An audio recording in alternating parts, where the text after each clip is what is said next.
Saludos amigos, esto es Iglesia Online. Esto es un programa donde cuatro colegas, cuatro sacerdotes, platicamos sobre los temas y la actualidad cotidiana de la Iglesia Católica. Con nosotros está Javier, Daniel, Patricio, desde diferentes puntos del mundo y a la vez estando en una misma plataforma, comentando con ustedes y pues quizás a lo mejor aliándonos a los pensamientos de un sacerdote y de otro. La cuestión es que somos cuatro colegas que queremos entrar en su casa a través de la red social, a través de la televisión, para compartir lo que la Iglesia hace de bueno y también por lo que la Iglesia no hace tan bueno. Hoy vamos a hablar de un tema que es el de la caridad, pero la caridad transmitida desde un gesto concreto. Vamos a hablar de nuestros maestros en la Iglesia Católica, que son los pobres. Quisiera traer a colación un discurso, un encuentro del Papa Francisco en Bolivia, el 19 de julio del 2015 en Santa Cruz, ante 1.700 representantes de movimientos populares. Él ahí cuestionaba que qué pasa con las personas que viven en la cultura del descarte. Y nos cuestionaba no solamente a los que estaban ahí en esa reunión, nos cuestiona también a todos los que estamos dentro de la Iglesia Católica, el clero y también los laicos, en fin, todos, ¿qué estamos haciendo con esto de la cultura del descarte? Él además proponía respetar 3 T's: techo, tierra, trabajo. Ante esta realidad y ante la Jornada Mundial de los Pobres, que también él mismo ha querido aplicarlo en la Iglesia y en el Vaticano, los gestos que trae últimamente el Vaticano con la limosnería allí en el Vaticano, cuidando a los pobres de la ciudad de Roma. En fin, hoy tenemos mucho que hablar y hoy rompemos fuego. Patricio, adelante, ¿qué quieres contarnos? Buenos días, es una alegría nuevamente estar con todos ustedes, compartir este programa. Me parece, Javier, que es un tema muy importante que estás trayendo a colación, porque está tocando el núcleo de la revelación de Dios, ¿no? Me parece que sería interesante para todos, especialmente para todos los católicos, que podamos también abrirnos a hacer una formación integral con este tema, ¿no? La Iglesia ha desarrollado a lo largo de su historia milenaria un compendio, una doctrina social sobre este tema, ¿no? La doctrina social de la Iglesia, que para muchos es desconocida, pero que si la leemos, la reflexionamos, y si también vamos a los evangelios, vamos a ver que el tema de la pobreza está en el corazón de nuestra fe. En ese sentido, a veces creo que pensamos que la salvación tiene que ver simplemente con la vida eterna, pero el plan de salvación que Jesús vino a traer tiene que ver con la transformación de la historia. No es de Dios que la mayoría de la humanidad esté viviendo en la pobreza. Dios no quiere la pobreza. Y en ese sentido, como nuestra fe es encarnada, todos estamos llamados a transformar la historia, ¿no? Y creo que tenemos que abrir el corazón y abrir nuestra conciencia y darnos cuenta que nosotros, como católicos, como creyentes, como cristianos, estamos llamados a abrazar el mensaje de Jesús y transformar la historia, haciéndonos una iglesia samaritana. No voy a dejar de olvidarme de esa expresión tan linda del Papa, ¿no? Una iglesia pobre para los pobres. Es el corazón, repito, el núcleo del Evangelio. Así que creo que va a ser interesante que entre todos dialoguemos sobre esto, ¿no? Y reflexionemos. Daniel. A mí me llama la atención también, siguiendo la línea de Patricio, antes que nada los saludo a todos con mucho gusto y espero que se encuentren todos muy bien. Hacer una sana distinción entre la pobreza evangélica y aquella que catalogó también el Papa Francisco como los pobres por oficio. Es decir, aquellos que han hecho de la miseria o de la pobreza un modus vivendi, ¿no? En este sentido, como que ubicando también la línea de Patricio, donde se decía que no es de Dios que tantas personas vivan una situación de pobreza, tampoco resulta de Dios el que una persona elija como un modus vivendi la miseria como parte de su realidad, ¿no? Como parte de su vida. Es decir, esta distinción, porque para nosotros nuestro modo identitario, por así decirlo, desde el Evangelio, por las bienaventuranzas, desde el Evangelio mismo con las acciones concretas de Jesús, que se traducen hacia los pobres, que se traducen como los destinatarios concretamente del reino, pienso que resultaría siempre importante hacer la distinción entre esta pobreza evangélica y entre los pobres por oficio también. Buenos días para ustedes, buenas tardes aquí en Roma, muchos saludos. Pues veo que ya están abriendo campos para el diálogo, así que yo voy a abrir otro más. ¿Qué les parece? Y así luego a ver cuál tomamos. Es cierto que no es de Dios toda la pobreza que existe en el mundo. El punto que abre también Daniel sobre los pobres de oficio, otro tema importante. Y yo les abro un tercero. ¿Qué tiene que ver esto con la esencia nuestra de ser creyentes y de esa pobreza espiritual de la que a veces se habla también, ¿no? Es decir, en toda esta realidad hay una cuestión profunda de nuestra fe que nos tiene que recordar lo necesitados que somos todos, lo importante que es ver que la pobreza del otro, cuando yo le estoy ayudando, en realidad no le estoy ayudando, estoy ayudándome en el fondo a mí mismo, aprendiendo qué es la vida y la necesidad que tenemos de Dios mismo, ¿no? Y cómo esto engancha radicalmente con la encarnación de Jesucristo. Por lo tanto, aquel que le rece mucho a Dios y a la Virgen María no puede menos, si es auténtica y profunda y va madurando y creciendo en su fe, no puede menos que ejercer la caridad con aquellos más necesitados y sobre todo consigo mismo. Y ahí iremos aprendiendo una pobreza que llamamos espiritual. Los religiosos tenemos un voto que llamamos de pobreza, ¿no? Que a veces se confunde solo con temas materiales, ¿no? Y va tocando en el fondo todos estos temas existenciales nuestros que qué bueno que el Papa Francisco nos los está recordando. No solo por justicia, vamos a decir, sino por aprender la profundidad de la vida y del tema básico de la encarnación de Jesucristo. A mí me resulta interesante, Javier, esto que estás diciendo, ¿no? De la encarnación, porque es un principio teológico clave para nosotros. A veces tenemos, creo, una comprensión reducida de lo que significa la espiritualidad, ¿no? O lo que hacemos es hacer una distinción entre espíritu y materia, un dualismo que en el fondo no es cristiano, porque nuestra fe, como decías, es encarnada y a veces, como decía también antes, pensamos o nos abrazamos a esta expresión antigua de salva tu alma, como si la historia no tuviese que ver con la salvación. Y no olvidemos que la Biblia, por ejemplo, es una expresión de Dios que se encarna en la historia para hacer de esta historia universal una historia de salvación.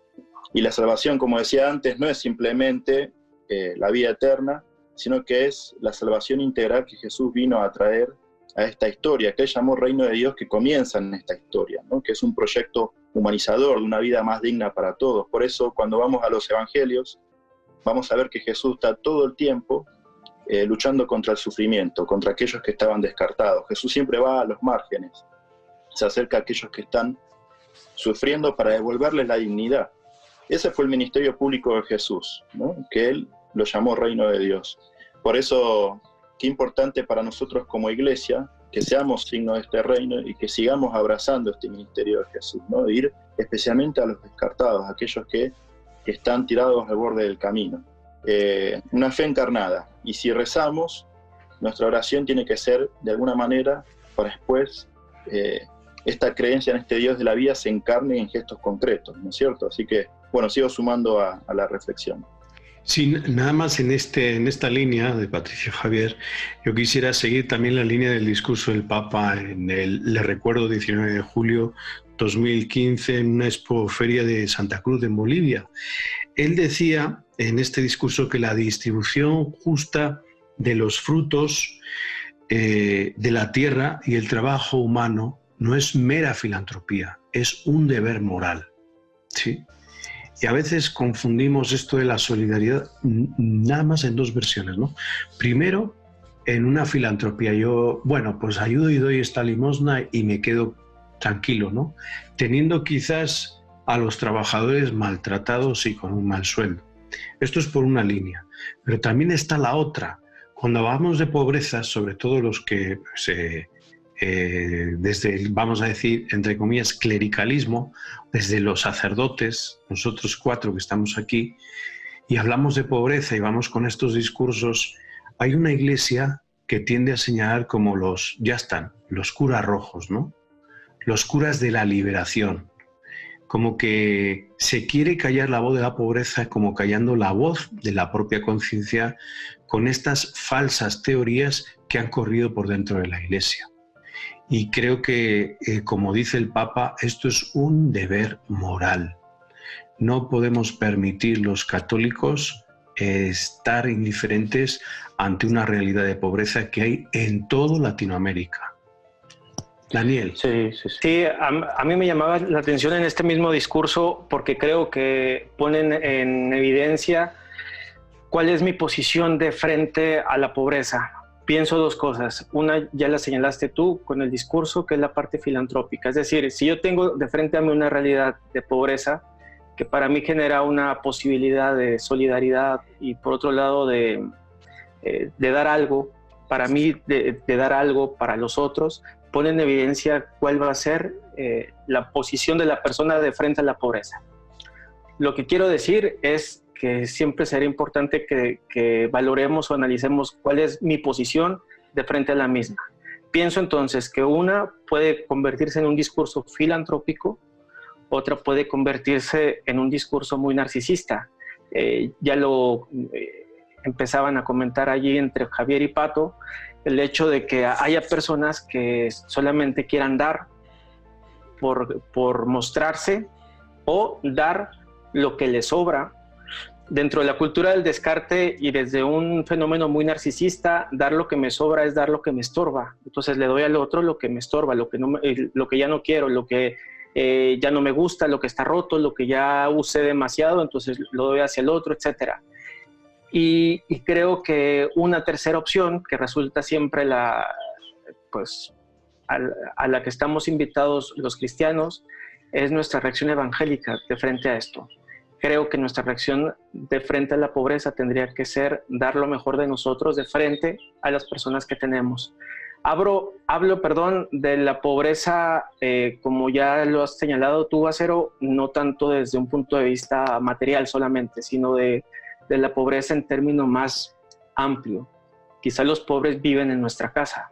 Son aquellas personas que están hambrientas de tiempo, que están hambrientas de escucha, que están hambrientas de caricias, que están hambrientas de tantas realidades que quizás nosotros pudiéramos considerarnos ricos de ellas y no nos atrevemos como a ofrecerlas o a darlas. Para mí se me hacía como importante valorar que el que da se revise también. O sea, ¿cuál es mi posición cristiana de frente a la pobreza? O si mi posición es cristiana, porque puede ser una posición no cristiana. Por un lado, esta que mencionabas de la filantropía o la otra, la narcisista. Javier. De lo que decías antes, de los 2 extremos que estabas comentando, el Papa Francisco ha comentado, ¿no? O sea, la opción fundamental de ayudar, de amar, de servir, de este tema de la caridad y de fijarse en las marginaciones, en las pobrezas como algo esencial de ser creyente. Él mismo ha dicho, no se trata de ideologías.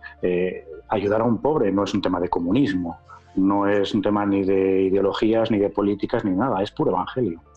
Entonces, en esto no hay mucho, creo yo, que podamos discutir, sino el hecho de que examinarnos, lo que decía Daniel, ¿no? Examinarnos si esto es importante o no para nosotros en la realidad en concreto. Muy bien, vamos un momento a un corte y enseguida regresamos aquí a Eclesia Online.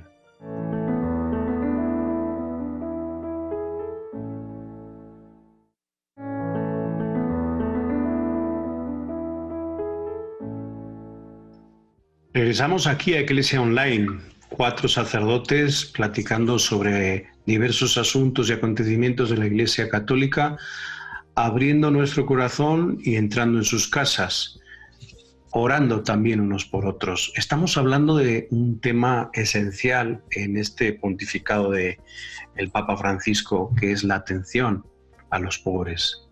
Los pobres son nuestros grandes maestros. Ya hemos dicho y hemos destacado pues diversos temas, diversas aristas que se han abierto en el anterior bloque, y ahora yo sí quisiera destacar y hablar, compartir sobre las nuevas pobrezas, las pobrezas existenciales, ¿no? Las periferias existenciales. Por ejemplo, yo voy a poner un ejemplo y ustedes ya van solitos, ¿verdad? En un colegio se suele decir, bueno, pues tal colegio está becando a 100 alumnos. ¡Jo, pues qué gran colegio!, ¿no? Pero no se trata de una ayuda económica. Los 100 alumnos becados, qué bueno, bendito sea Dios. Dentro de ese colegio, vamos a poner que si hay 800 alumnos, 100 son becados, muy bien, correcto. Pero también dentro del colegio hay pobres, hay niños, hay jóvenes que están solos.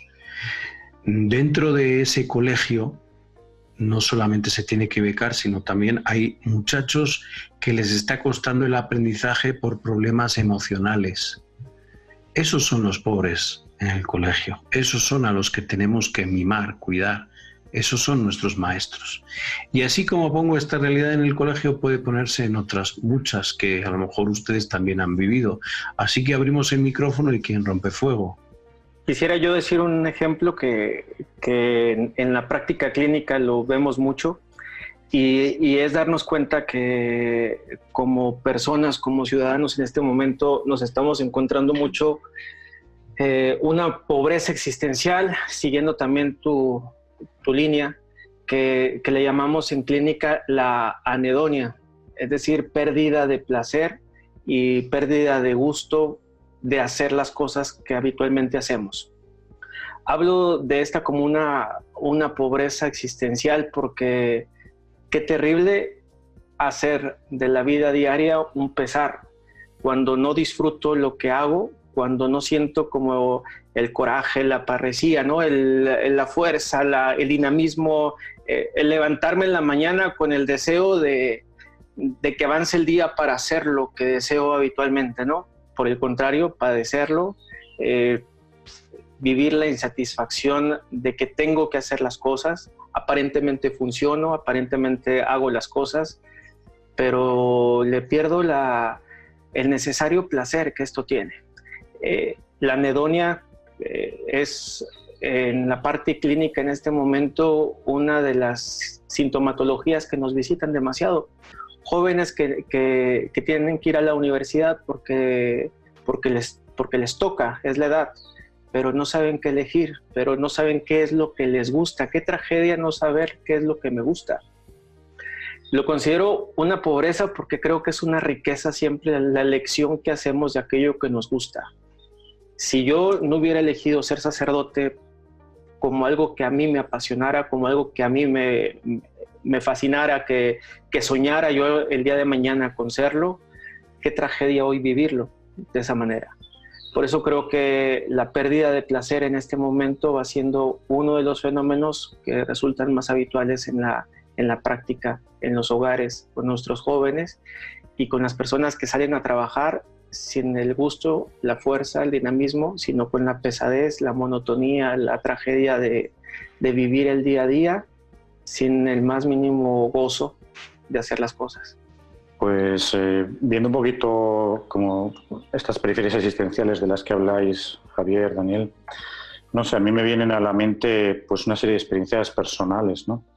Con las personas a las que toca acompañar y a las familias con las que uno ha tratado en pastoral o en acompañamiento en lo que a mí me ha tocado, ¿no? Y no sé, se me ocurre una lista larga de pobrezas que van mucho más allá de tener mucho o poco dinero, ¿no? La pobreza de quien tiene un padre pues que bebía mucho, que pegaba a su mujer, la pobreza de quien no ha tenido padre o madre, las pobrezas de sentirse abandonado brutalmente o que ha sido, que Daniel puede hablar, abusado. Todos estos temas son unas pobrezas tan brutales dentro de los corazones de las personas que, no sé, una mínima fe sensible nos tiene que llevar a poder sintonizar y a dar un poquito de nuestro tiempo, de nuestra escucha a todas esas cosas que están en los corazones, ¿no? Las periferias que existen en el corazón de toda persona, tenga mucho o poco dinero, yo creo que son casi las más centrales, ¿no? He visto mucha alegría en gente pobre, con poco dinero, digamos, y muy agradecidos cuando te has acercado a ellos. Y cuánta soberbia, cuánta pobreza vital en gente con mucho dinero, ¿no?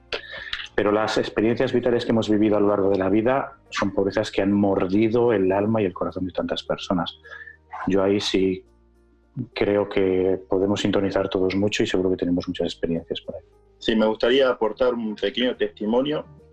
Hace un tiempo atrás estaba en el hogar en Amigos de Jesús y querían utilizar imágenes, tratando de explicar a una adolescente acerca del amor de Dios. Me estaba haciendo preguntas, ¿no es cierto? A veces los adolescentes preguntan. Me preguntaba sobre Dios, sobre el amor de Dios, etcétera, ¿no? Y yo quise de alguna manera utilizar una imagen, ¿no? Y dije, bueno, lo más parecido al amor de Dios es el amor de una madre. Y en cuanto dije eso, esta joven empezó a romper en llanto, ¿no? Y me dijo con cara seria, con profunda tristeza, pero las mamás abandonan a sus hijos. Me dejó sin palabras, ¿no es cierto? Porque, bueno, una joven que había sufrido el abandono de su madre, ¿no? Y pienso, qué mayor pobreza que esa, ¿no? Aquellos que han experimentado el abandono de las personas que supuestamente deberían estar ahí desde el principio para cuidarlas, amarlas, ¿no? Protegerlas. Creo que esa es una pobreza existencial profundísima, ¿no? Y creo que de alguna manera como sacerdotes y todos como cristianos, ¿no? ¿Cómo podemos responder a esa pobreza existencial? Y que como consecuencia después tiene esto que decía Daniel, ¿no? Que muchos a raíz de eso sienten la falta de deseo de vivir, ¿no? ¿Cuántos pierden el sentido por la vida? Que no saben qué hacer, no saben qué quieren, no saben para qué existen. Una radicalidad de la pobreza creo que es esa, ¿no? Y ojalá que podamos de alguna manera encontrar modos, ¿no? De empatía para poder acompañar estos procesos, ¿no? Que me parece que la respuesta no es tanto desde las palabras, sino desde las presencias que acompañan, ¿no? Y que de alguna manera podamos generar esos espacios que estas personas no tuvieron, o estas presencias que no tuvieron desde pequeñitos, ¿no? Les faltaron presencias importantes como sus padres. ¿Cómo podemos de alguna manera suplir esas ausencias, ¿no? Así que, bueno, aporto también como testimonio. Quisiera, ahora que ya está en este proceso testimonial, aquí nuestro padre Patricio, quisiera lanzarles una pregunta. Nuestros modelos formativos, los de cada uno, han sido en una educación basada en la pobreza, es decir, en dejar desprenderse de las cosas, o ha sido en una educación más bien en la avaricia, el tener para por si acaso, ¿no? El cuidar para por si acaso, ¿no? No sé qué experiencias ustedes han tenido respecto a sus estilos formativos o cómo ven ustedes cómo está hoy el estilo formativo en la Iglesia, cómo van saliendo pues, los nuevos sacerdotes en la Iglesia Católica, si es realmente desde este desprendimiento o es desde sí, esto es pobreza, pero hay que tener para por si acaso. A mí me llama la atención que, por ejemplo, sí hay como una cierta resistencia en los hogares para encontrarse existencialmente con las realidades de pobreza. No solamente la avaricia, sino también es la indiferencia, creo. Y está el fenómeno incluso que llamamos aporofobia, que es el miedo a los pobres, por ejemplo, ¿no? Entonces, una iglesia aporofóbica, una sociedad aporofóbica es aquella que tiene miedo a los pobres. Y tener miedo a los pobres, ¿qué significa? Que si nos has propuesto hablar de la pobreza existencial, pues obviamente que es ¿a qué le tenemos miedo en la pobreza existencial? Pues le tengo miedo a que, ejemplo, no somos un matrimonio feliz, entonces acto seguido nuestra aporofobia es poner en nuestras redes sociales fotografías donde continuamente estemos tomándonos fotos juntos como pareja, fotos juntos como matrimonio, la familia perfecta, la familia feliz. En la época del selfismo y en la época de la realidad líquida que el experto Bauman ya nos ubicaba, es darnos cuenta que la gente con este miedo y con esta fobia a la pobreza es una realidad que no quiere ventilar. Que la pobreza se quede escondida dentro de las realidades más incapaces de poder ser vistas dentro de la casa, pero hacia afuera, es decir, hacia las ventanas digitales, se pueda ver con toda tranquilidad todo lo contrario a esta situación de pobreza.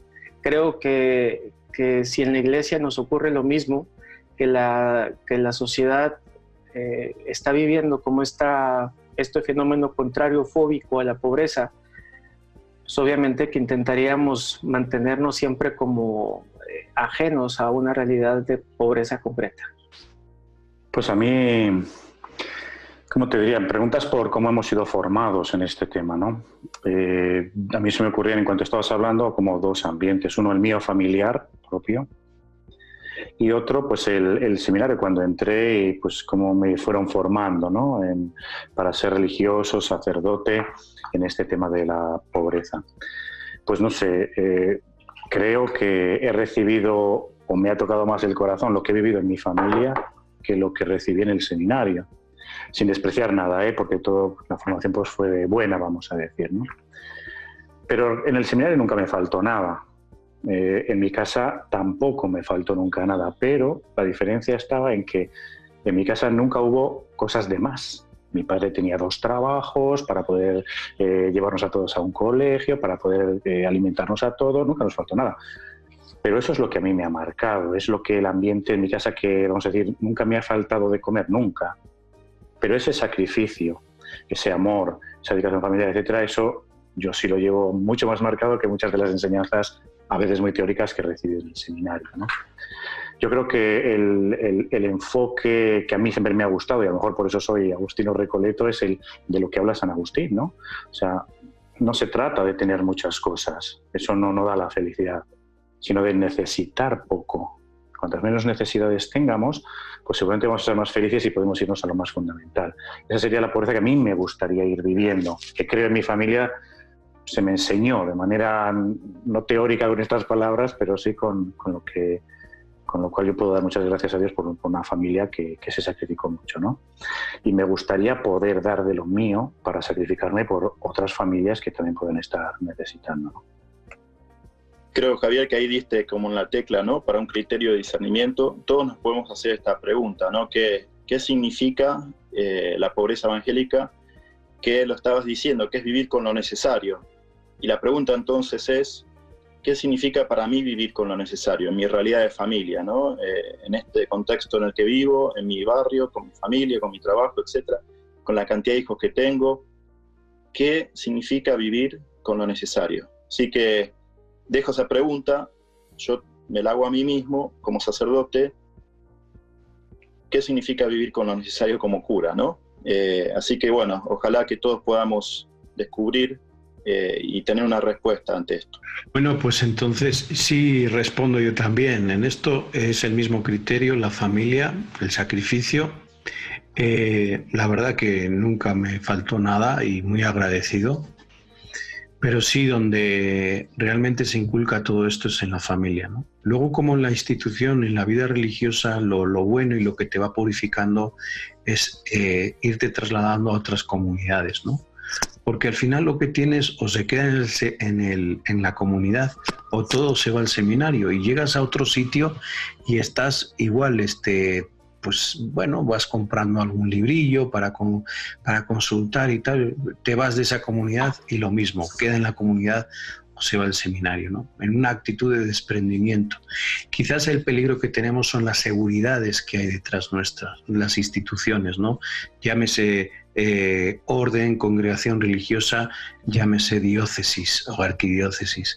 Quizás son unas seguridades en las que, como no empecemos a pensar un poquito, nos pueden volver indiferentes ante las nuevas pobrezas existenciales y ante la pobreza, ¿no?